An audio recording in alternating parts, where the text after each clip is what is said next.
doa orang-orang yang soleh ni. Doa orang yang soleh ni sangat sangat bermakna untuk Islam, untuk mendoakan Islam. Okay? Bukan doa Nabi tak makbul, tapi tak, Nabi nak juga di kalangan para sahabat dia yang doanya dikabulkan oleh Allah SWT. Okay, seterusnya. Para amilin, orang-orang bawahan ni, yang bekerja ni, kaki-kaki tangan kerajaan ni, kan, apa lagi, yang ni semua, pekerja-pekerja ni, Nabi nak peluh mereka, peluh para amilin. Ni peluh para amilin. Kita kena raikan orang bawah ni. Kalau tak ada orang bawah, tak adalah orang atas. Kan? Jadi kena raikan orang-orang bawah. Jadi perlu para amilin. Kemudian seterusnya, Nabi bina golongan da'i, pendakwah. Itu Nabi nak adalah kehebatan para da'i, para pendakwah. Okay. Maksudnya walaupun Nabi memerintah, Nabi beri ruang kepada ataupun Nabi angkat para da'i ni untuk berdakwah. Nabi utus ke sini untuk berdakwah, sini untuk berdakwah. Okay. Seterusnya yang ke-8, wanita-wanita solehah. Nabi sediakan wanita-wanita solehah ni untuk melahirkan 7 yang atas. Itu rahim wanita solehah. Yang ke-8 adalah rahim wanita solehah. Nabi kahwinkan sahabat ni dengan sahabat ni. Nabi kahwinkan perempuan yang solehah ini dengan sahabat yang soleh, supaya akan lahir anak-anak yang soleh, anak-anak yang soleh dan solehah, yang akan menjadi 7 atas tu. Pemimpin yang adil, ilmu para ulama, darah para syuhada, harta para aghnia, doa para solehin, peluh para amilin, kehebatan para da'i. 7 atas tu. Jadi yang akan melahirkan wanita-wanita solehah ni, wanita yang melahirkan orang-orang anak-anak yang soleh ni adalah rahim wanita-wanita solehah. Ada satu tambahan lagi, satu riwayat lain sebut, ada satu pandangan yang lain menyebut syair para syuara. Iaitu penyair-penyair zaman Nabi SAW, Abdullah bin Rawaha antaranya. Kan, jadi Nabi SAW minta dia bersyair, beri motivasi kepada Allahumma SWT, tentera-tentera Islam ni, tentera Islam. Syair para syuara. Jadi ikut 8 lah, campur yang tambahan 1 tu 9 lah. Okay, itu cara Nabi SAW membahagikan puasa. Okay. Allahumma salli ala Muhammad. Sikit lagi. Okay. Seterusnya tegas. Baik, Nabi seorang pemimpin yang tegas. Rasulullah seorang yang amat lemah lembut apabila menyampaikan dakwah kepada kaum kufar. Sebab Nabi nak tackle hati mereka. Baginda juga melemah lembut sama orang Islam dalam masalah dakwah. Tapi baginda merupakan orang yang paling tegas dalam masalah hukum. Apabila membicarakan tentang azab neraka dan halal haram, muka baginda akan menjadi merah padam bagi menunjukkan bahawa perkara tersebut bukan perkara yang remeh. Suatu ketika dalam peperangan Uhud, Abdullah bin Ubay bin Salul datang bersama 300 orang munafik Madinah untuk memberikan bantuan. Ya, okey, ni peperangan bukan Uhud, peperangan dari Ahzab. Namun dengan tegas baginda menolak bantuan beliau. Rasulullah tidak menggunakan kekerasan selagi mana pihak musuh tidak memberikan penentangan dahsyat kepada umat Islam. Peperangan adalah merupakan jalan terakhir baginya untuk meluaskan kalimah Allah.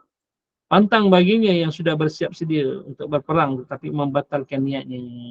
Dia Nabi SAW tegas. Bila cadangan Nabi terima cadangan majoriti ketika itu kita perang luar Madinah, orang-orang yang memberi cadangan tu rasa menyesal. Dia kata tak apa ya Rasulullah, tak jadilah kami tarik balik cadangan kami, tak apa kita perang dalam kota Madinah. Nabi kata tak. Pantang bagi seorang Nabi, kata Nabi SAW, pantang bagi seorang Nabi dan para Rasul Allah ni bila mereka memakai baju besi menanggalkan sebelum perang tamat. Nabi terus, jom, tak apa, tawakal ala Allah. Walaupun Nabi tahu peperangan dahsyat, sebab itu strategi Nabi cantik. Strategi Nabi yang cantik. Nabi letak tentera pemanah di jabak rumah tu kan. 70 orang tentera pemanah. 70 orang ni maksudnya sniper tu, penembak tepat. Kalau dalam perang ni, sniper ni seorang dua orang cukup dah. Daripada jauh dia boleh tembak Tapi 70 orang sniper ni Masya Allah. Sepatutnya menang kan, tapi Allah takdirkan kalah. Kemudian seterusnya peperangan. Okey. Rasulullah tidak pernah berperang melainkan dalam keadaan bersemangat. Jadi baginda disebut ini tidak pernah beliau berperang dalam keadaan tidak bersemangat. Seolah-olah seekor singa di tengah-tengah medan pertempuran. Itulah Nabi SAW. Okay. Dan terakhir insyaAllah hari ini, nanti minggu depan kita akan masuk Rasulullah sebagai ahli ekonomi insyaAllah. Rasulullah pemaaf. Itu kalau kita bincang Rasulullah SAW ni, sifat dia kata Aisyah radhiyallahu anha, Nabi tidak membalas la yaji'u sayyi'a bis-sayyi'ah. Nabi SAW tidak membalas keburukan dengan keburukan. Walakin ya'fu. Tetapi Nabi SAW ni ya'fu. Ya'fu ni afwa. Afwa ni maksudnya memaafkan walaupun orang tu tak minta maaf. Lepas tu kemudian yang kedua, wayasfah dalam hadis Nabi SAW. Wayasfah ni Nabi melupakan terus kesalahan dia. Macam seolah-olahnya dia tak pernah buat kesalahan pada Nabi SAW. Tapi kita susah kan? Kita ni forgive but not forget. Kita ni kadang maaf. Apa nama? Let bygone be bygone. Maksudnya macam mana tu benda? Maksudnya yang lepas tu lepas. Yang pergi biar berlalu. Biarlah pergi. Oh, okey. Yang pergi biarlah pergi berlalu Ya, Nabi yasfah.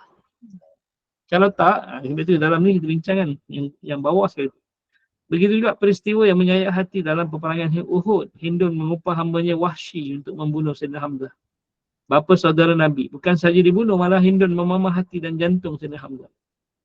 Dengan sifat pemaaf Nabi, dan pada Allah Subhanahu Wa Taala yang lebih layak padanya Allah yang lebih layak menghukum Hindun. Akhirnya Hindun menolak Islam dan tidak sedikit pun dendam Nabi terhadapnya. Kalau Nabi berdendam, Nabi dah bunuh dah Hindun. Tapi akhirnya Nabi memaafkan Hindun dan akhirnya Hindun masuk Islam lah dalam pembukaan kota Mekah. Dalam peperangan Ghatafan tadi pun yang atas tu, yang kedua, panglima tentera kafir bertama Dr. bin Al-Harith yang menyerang hendak Nabi SAW dan menghunuskan pedang di leher Nabi SAW. Namun pedangnya jatuh gemetar apabila jawapan Nabi yang ditanya oleh doktor, siapa yang akan menyelamatkan kamu daripada mata pedang ini? Baginda SAW menjawab, Allah. Akhirnya jatuh pedang doktor kan. Dalam kitab Sabaqatul Kubra, Imam Ibn Sa'ad dia kata yang menolak doktor ni sampai jatuh pedang ni adalah malaikat Jibril. Jadi sebenarnya yang pendapat seterusnya kata doktor ni terkejut bila Nabi sebut nama Allah. Rupanya dalam hati mereka, hati doktor ni dah ada keimanan dah. Itu innamal mu'minuna idza dzukirallah wajilat qulubuhum. Orang-orang yang beriman ni bila disebut nama Allah akan bergetar hatinya. Wa idza tuliyat ayatuhu zadanhum imana. Bila dibacakan ayat-ayat Allah akan bertambahlah keimanan dia. Jadi doktor ni dia Nabi maafkan dia. Akhirnya baginda Rasulullah memaafkan dan melepaskan.